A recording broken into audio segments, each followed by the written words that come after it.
Hi అండి. అందరూ ఎలా ఉన్నారు? బాగున్నారా?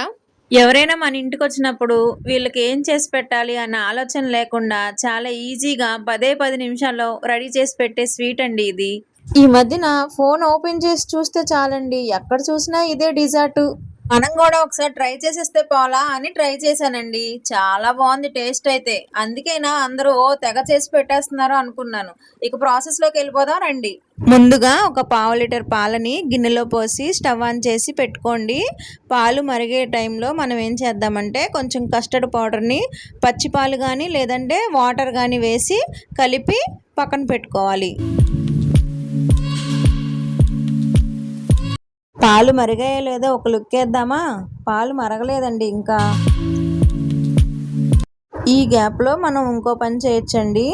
ఇప్పుడు ఏం చేద్దామంటే బ్రెడ్ ఉంది కదా, బ్రెడ్ని 4 వైపులా కట్ చేసుకోవచ్చు. నేనైతే ఇక్కడ కొంచెం చూడటానికి బాగుండిద్ది కదా అని చెప్పి రౌండ్ షేప్ ఇద్దామని చెప్పి రౌండ్గా కట్ చేస్తున్నానండి. రౌండ్గా చాకుతో అయితే కుదిరిద్దో లేదా అని చెప్పి ఒక డబ్బా మూత సహాయంతో ఇట్లా కట్ చేసుకున్నానండి.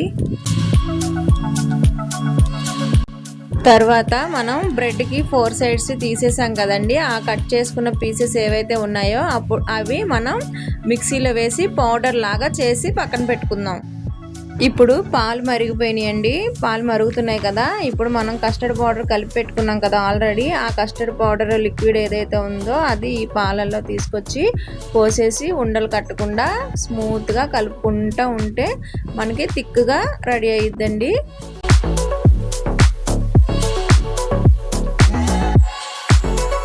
తర్వాత మీరు ఎంత స్వీట్ అయితే తింటారో అంత సరిపడా పంచదార కూడా వేసుకోవాలండి. వేసుకొని బాగా కలిపి ఫ్యాన్ కింద పెట్టి చల్లారనివ్వాలి.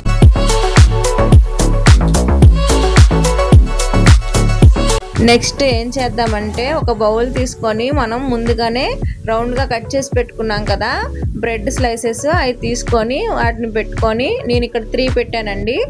ఇప్పుడు ఇలా అరేంజ్ చేసుకున్న బ్రెడ్ పీసెస్ మీద మనం కస్టర్డ్ మిల్క్ని పోసుకుంటామండి. తర్వాత మళ్ళీ ఇంకో లేయర్ ఆఫ్ బ్రెడ్ పీసెస్ని కూడా అరేంజ్ చేసుకొని దాని మీద మనం పౌడర్ చేసి పెట్టుకున్నాం కదా ఆ పౌడర్ వేసి డ్రై ఫ్రూట్స్తో మనం గార్నిష్ చేసుకుంటే చాలా బాగుండిద్ది. చూడటానికే కాదు తినటానికి కూడా చాలా బాగుండిద్ది.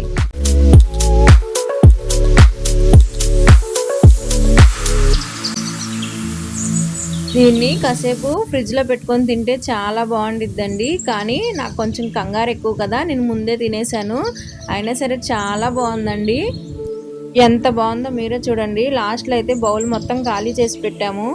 ఎందుకంటే స్వీట్ ఐటమ్స్ అంటే మా ఇంట్లో నలుగురికి కూడా చాలా ఇష్టం అండి. మా పెద్దబ్బాయి అయితే అమ్మ రేపు మళ్ళీ ఈ స్వీట్ చేసి పెట్టవా అని అడిగాడండి. వాడికి అంత బాగా నచ్చింది ఇది.